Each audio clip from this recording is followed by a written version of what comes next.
Hello everyone, आज हम लोग देखेंगे एलील क्या है, लक्षण प्रारूप जिसको फिनोटाइप कहते हैं, जीन प्रारूप जीनोटाइप, समयुग्मजी होमोजाइगस, विषमयुग्मजी हेट्रोजाइगस, जीनोम जीन पूल और संकररोध जिसको हाइब्रिड विग्रोथ और साथ में पढ़ेंगे टेस्ट क्रॉस। इसके पहले हमने बताया एक संकर क्रॉस क्या है, द्विसंकर क्रॉस क्या है। ये इसी चैप्टर से रिलेटेड है। इन सब वर्ड को अगर अच्छी तरह जान लेंगे तो आगे समझने में दिक्कत नहीं होगी। तो एलील एक शब्द है, आपने नाम सुना होगा जीन के बारे में। जीन, ये जीन बने होते हैं डीएनए के खंड को, एक विशिष्ट खंड को हम जीन के नाम से जानते हैं, जो जीवों के किसी खास लक्षण को कंट्रोल करते हैं। तो किसी भी जीव की कोशिका में गुणसूत्र पेयर में होते हैं। जैसे अगर ह्यूमन की बात करें तो मानव में गुणसूत्र की संख्या 46 होती है। अगर बात हम कुत्ते की करें तो कुत्ते में 48 होती है। अगर हम बात करें कबूतर की तो कबूतर में गुणसूत्र की संख्या 80। अगर मक्का की बात करें, मकई जिसे कहते हैं, उसमें 20। अगर हम बात करें मटर की तो मटर में गुणसूत्र की संख्या 14, आपको पहले ही बताए थे। इसी तरह अलग अलग, जैसे अगर आलू की बात करें तो आलू में 48 होती है। जितने भी जीव हैं, चाहे वह प्लांट हो या एनिमल, सब में गुणसूत्र पेयर में होते हैं।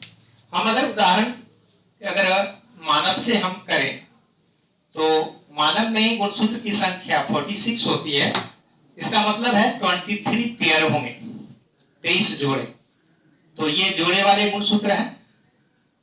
तो ये जोड़े वाले गुणसूत्र को हम समजातीय गुणसूत्र कहते हैं। समजातीय गुणसूत्र यानी होमोलोगस क्रोमोसोम, एक शेप के, एक बने लंबाई के। कोई गुणसूत्र छोटे होते हैं तो छोटे के साथ पेयर बनाएंगे, कोई बड़े होते हैं तो बड़े के साथ, यानी हर पेयर अलग अलग आपको लेंथ के होते हैं। तो इस समजातीय गुणसूत्र पर जीन के रूप को, यानी जीन अलग अलग होता है। अगर इस पर टीटी हो, कैपिटल टीटी, जो पहले बता चुके हैं, लंबेपन का जीन अगर छिपा हो तो व्यक्ति लंबा होगा। अगर इस क्रोमोसोम पर अगर देख रहे हैं कि एक कैपिटल टी हो और एक स्मॉल टी, तो यह भी लंबा होगा, लेकिन ये अप्रभावी जीन है जो छुपा हुआ है। इस क्रोमोसोम पर देखेंगे तो स्मॉल टी है, इसका मतलब है अप्रभावी जीन है, यानी नाता होगा। तो जीन के रूप हो गए।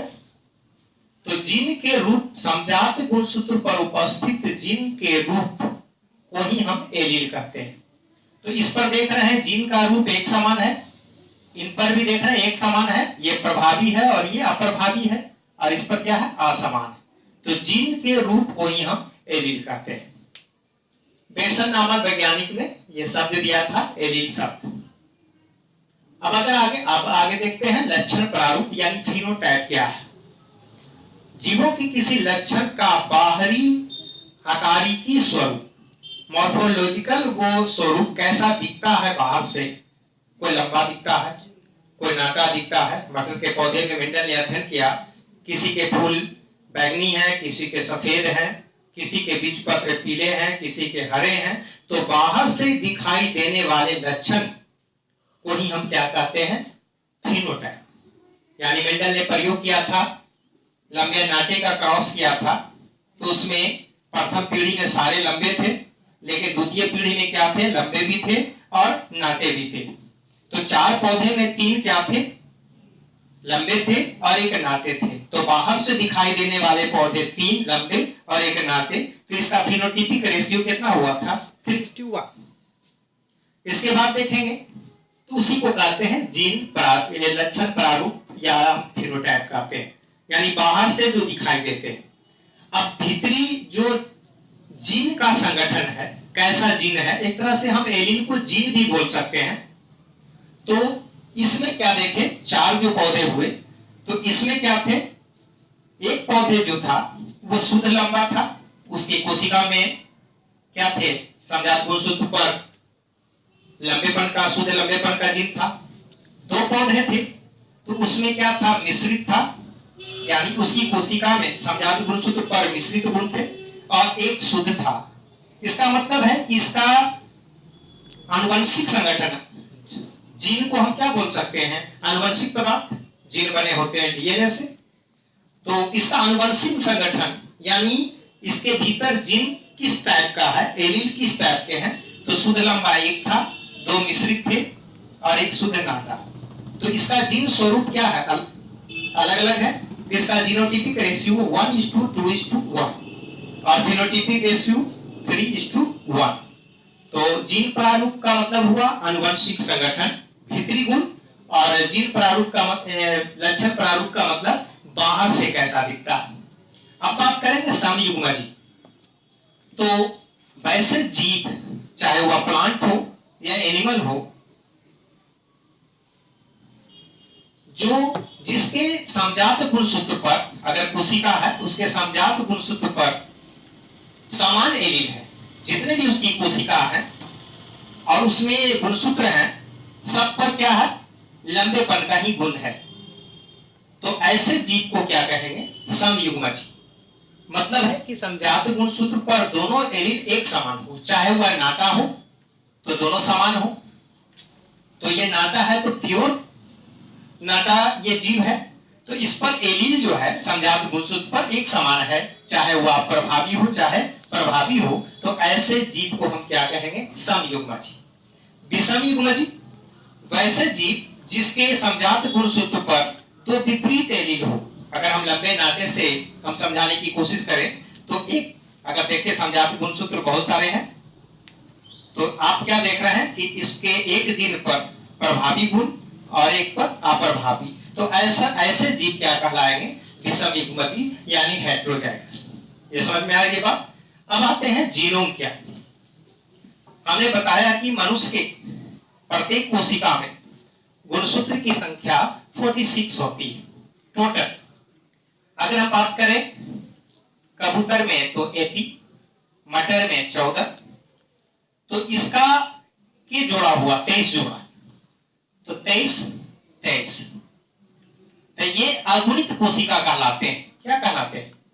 और इसके क्रोमोसोम अगुणित सेट कहलाएंगे, यानी गुणसूत्र का अगुणित सेट, आधा सेट, आधा 2 सेट हो गए, 1 सेट।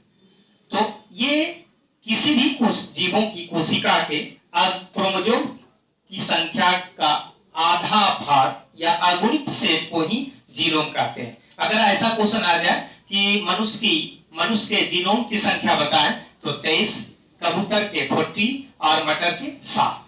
इसका मतलब है कि किसी भी जीव में जितनी गुणसूत्र की संख्या होती है उसका अगुणित सेट क्या कहलाता है, जीनोम। चलिए अब आगे देखते हैं जीन पूल क्या है। किसी आबादी में, चाहे वह मछली की आबादी हो या चाहे घोड़े की आबादी हो, कुत्ते की हो या मनुष्य की हो, किसी खास क्षेत्र में एक तालाब है और इसमें मछली है, या कोई किसी जंगल में घोड़े हैं, तो जितने भी एक खास क्षेत्र है जंगल का और उसमें घोड़े के कोशिका में जो गुणसूत्र की जीन की वैरायटी होती है, जितने प्रकार के जीन होते हैं, सभी को सामूहिक रूप से क्या कहते हैं, जीन पूल। अब आगे देखते हैं संकरोच। संकरोच का मतलब है कि माता और पिता है और इसके संतान हुए, तो इसके संतान में अच्छे गुण का आना, माता पिता के दोनों से अच्छे गुण का आना ही क्या कहलाता है, संकरोच। यानी ये संतान माता पिता से ज्यादा बेहतर है, इसके फल बड़े हैं और इसकी पत्नियां छोटी हैं। इसके पत्नियां क्या है, छोटी। इसमें क्या हुआ, और इसकी अगर हम देखें, एक एग्जांपल देख रहे हैं कि ये कोई पौधा है, इसके फल बड़े हैं, इसके फल छोटे हैं। इसमें क्या देख रहे हैं, फल छोटे हैं लेकिन पत्तियां बड़ी है, और इसमें फल बड़े हैं लेकिन पत्तियां छोटी। लेकिन संतान में फल भी बड़े हो गए और पत्तियां भी बड़ी हो गई, मतलब संतान में माता पिता से अच्छे गुण आ गए। तो ऐसे संकर को, जो कि बताए थे कि 2 विपरीत गुणों वाले जीवों के क्रॉस से उत्पन्न संतान को क्या कहते हैं, संकर। तो संकर में अच्छे गुणों का आना ही संकर ओज कहलाता है। अगले क्लास में हम देखेंगे टेस्ट क्रॉस, इसके बारे में जानेंगे क्या है।